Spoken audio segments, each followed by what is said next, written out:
delivery.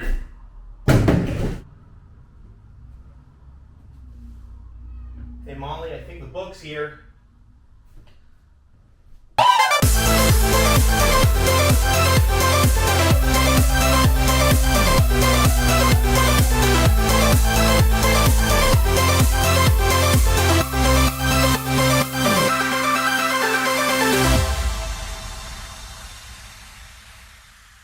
Hey guys, so I'm super excited today to show you something that I've been waiting for months and months and months. Something that my mom and my stepdad have been working on for years now. They released a book about my stepfather's life as a New York police officer in Precinct 77 and his battle with addiction and all that. And it's a really great read. I read the first chapter of it so far.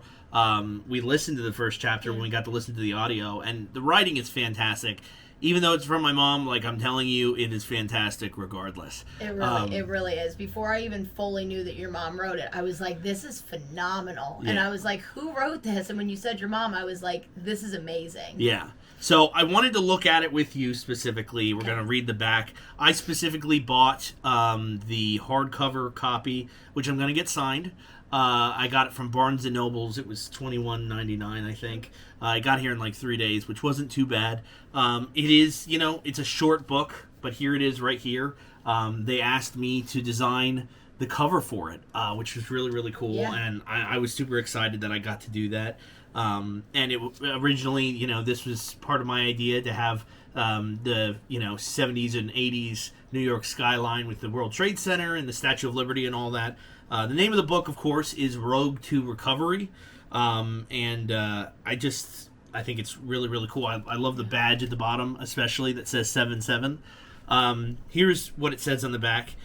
In Road to Recovery, the author recounts her life as the wife of a former NYPD officer caught in a notorious corruption scandal. This gripping narrative reveals the harrowing journey of a rogue cop entangled with the Buddy Boys, a group notorious for their brutal enforcement of street justice. Spanning over 3 decades, the book exposes the psychological toll of internal affairs pursuit, the ease of falling into corruption, and the challenging path to redemption and recovery.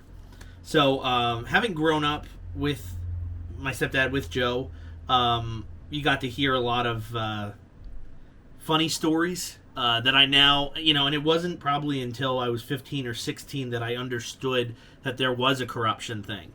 That he was, and I hope he doesn't get upset with me for saying this, he was a disgraced police officer. And that was, I think it was due to his addiction. I don't think he was a bad person. I don't think people that are addicted to things are bad people. Everyone's addicted to something at the end of the day. I just think he got into the wrong side of it, and it controlled his life for a long time, and unfortunately took his ability to be a police officer, which was something that he had always wanted to do, which is it's a big shame. So here's the foreword. I'm just going to read this real quick, and then we have an interview with Joe Villarini, and I ask him some questions, and that's pretty cool. Here's the foreword. If you are or are thinking of becoming a cop, then take this as a warning. If you are part of the problem, then take this as an affirmation. If you were part of the solution, then I hope you really were.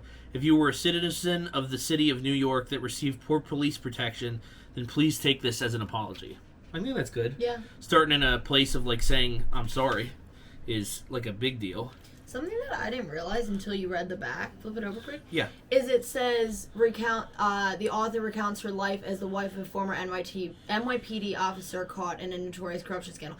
I didn't realize that that's what it was. That she was recounting her life as. I think it's mostly from his perspective. Yeah. Just the stories, but she's the one writing it. Yeah. So it's not like she didn't write down what he said. He wrote down her accounts of what he said. Okay. Tells a little bit about the author, my mom. A couple blank pages. This is cool though. It is very cool. It's so cool to actually be holding it. This is the dust cover right here. And I like dust covers. I also hate dust covers. Yeah. I like dust covers when under the dust cover is the hardcover version of the book. Because this is just cool to be able to hold this in my hand. The dust cover's fine. There's going to be dust everywhere. What are you going to do? I don't like them when the underneath is just a plain book. Because then it's like you don't have the front of the book. And I feel like those are just a pain to leave on. Yep.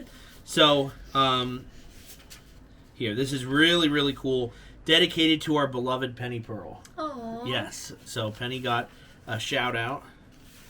Man, I just love this so much. This is just so cool to see. And, it really is to actually see it. So the book itself is about 51 pages long, but they're split into many chapters, and I will be honest with you, a lot of it is heavy material. There's a lot of swearing, there's a lot of police corruption, there's a lot of police brutality, and there's a lot of talk about drugs and addiction, but overwhelmingly the discussion turns to how Christ can change all of that around.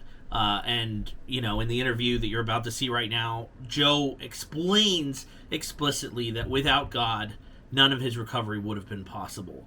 And one thing I'd like to say is I've always been very proud to have Joe as a father figure in my life. You know, he showed up when I was about 5 or 6 years old, and even whatever is in this book, none of it, I know, will make me think less of him, because he's always shown himself to be an outstanding individual who, if you mess up, get back up and fix it. And that's who he was, and that's what his entire life was about. So it's really, really cool. A little weird, they cut off the World Trade Center. Oh. It's on the Dusty, but it's not on the Trusty. I don't know. Yeah, well, what are you going to do? It looks like it has to cut off. And it doesn't. No, it's not in there. Sort of in here. A little bit, I guess, if you want to give it credit. Dude, you're really trying to do the whole thing. The publisher, by the way, is... Sorry, where is it? Palmetto Publishing. So, thank you guys so much for this. Don't let anything I say be a reflection of my parents, please. These are my own words. And I wouldn't be promoting this book unless they were super, super important to me, which they are. And it's cool that I actually have a cover now. I mean, how many people have a cover? Do you have a cover? I don't. She doesn't have a cover, everybody, okay? Here's the interview with Joe Villarini. It's a great... All right, Joe, thanks for meeting with me. I know it's weird because you've been my stepdad for 25 years, but I'm really excited to talk about this because I guess I have more of a personal view of it, not from the beginning of it, but from the after part of it. Right. So, do you want to just tell us real quick what made you and my mom want to write this book? Well, I go around speaking. I'm asked to speak and talk about my recovery story to DNA programs, rehabs, Al-Anon, AA. Adult Teen Challenge, and other places have asked me to speak to tell my story, my experience, strength, and hope. What happened, where I was, to where I am today, because of my higher power and because of AA. AA is a big part of my story. But of course, I do not represent AA. I'm just saying that AA was part of my story. So, was it your idea or the writer, my mom's idea, to really come out with the story? Because I know you shared this in private, right. But what made you get to a point where you wanted to talk about it publicly? Well, like I said, for years I've been speaking, as they call it, the 12th step in AA, sharing my story around a lot of facilities to give people experience, to share my experience, strength, and hope. And hopefully I can reach one person to let them know, hey, listen, if I could do it, you can do it. And let them know the obstacles that I endured and went through. Some of them my fault, some of them not my fault. But the bottom line is that throughout the whole thing, that if you're willing to do the work, that God will always help you get through it. And it's nothing less than a miracle. And that's what and everywhere I went and spoken about it, people always had said to me, hey, you should write a book. It took a couple of years, and I would tell Debbie the story, little bits and pieces, and what she did was write down every bit of story and put it together, and finally after 3 years, we finally got it all together, and she says, I'm ready, and we put it together. And that's where we came up with the idea. That instead of going to places where people ask me to speak, I could reach a bigger audience this way. And if anybody can get anything positive out of that's my whole goal here. I grew up listening to some of the the stories, I guess you could say some of the lighter hearted stories. They were still dark because they were from a dark part of your life. Right. But I always found them interesting. But you never. One thing I appreciate is you never really let on the negative side of what your life was like back then. Like, you're able to remember some of it, but I'm sure you're still haunted by the past. Has, the program and other things, has that helped you not think about, and has this book certainly helped you not think about the past as much, not have nightmares and stuff like that? Well, it's not about, to me, it's not that it doesn't make me think about the past. It's more that I'm accepting it. This was part of my life. I can't do nothing about it. It was a dysfunctional family. Things happen. If you read the book, you'll see how my family life was about. It was rough. And then as I went into young man, I did some things. I went into a dark place. And that's where my drinking and drugging went and escalated. And then I decided to, I was lucky enough to get into the police department. But at the time that I was still drinking and drugging. So it complicated things. And again, I got caught up with a group of people who were doing some not good things. Nobody put a gun to my head. I chose to do it. I thought that this was what I needed to do to continue my drinking and drugging the way I was doing. And I was wrong. If you read the story, you'll see that it was wrong. And I paid dearly for it. Thank God that the judge that sentenced me saw that I needed help and not to be locked up. She could have easily locked me up, but she didn't. She saw that I needed help, and she sentenced me to a therapeutic community, which ended up, instead of 18 months, 3 years. 3 years in a therapeutic community. At first, I didn't get it. I was very angry that happened, but today I see she saved my life. And that's where God came in. See, with me, God comes in to my life through other people.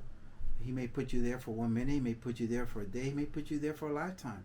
But if you keep your eyes open, you'll see that God works in so many ways to help you. He does answer his prayers, and he's answered mine. The first chapter, which I really, really like, that's the one part that I actually got a little bit of a preview of. But the first chapter really, I think, touches on what I think will be a main theme of the book, which is that instead of helping you with your addiction, which I think is what the judge did by, sending you to a community, certainly there were other addictions for the other members that were also caught at the same time that you were. Certainly but they didn't get that same sort of leniency. And it talks to how pretty much the precinct in general didn't help you guys out, how they had failed you. Do you think that there's better programs today, or do you think we're still failing people with addictions because we just think that a bad action means a bad person rather than a bad problem? Well, yeah, you bring up a good point. Honestly, I don't know what they have done to better this situation. Hey, they tried. They got me into rehab. My first rehab was through NYPD, and I thanked them for it. But when I came out, I went right back to where it all started. So, people, places, and things. And they tell you when you first come into recovery, you should not do people, places, and things. Because what's going to happen if you go back to the same old thing? The same old thing. If there's no change, there's never going to be a change. So, did it help the upstate rehab? Yeah, it did.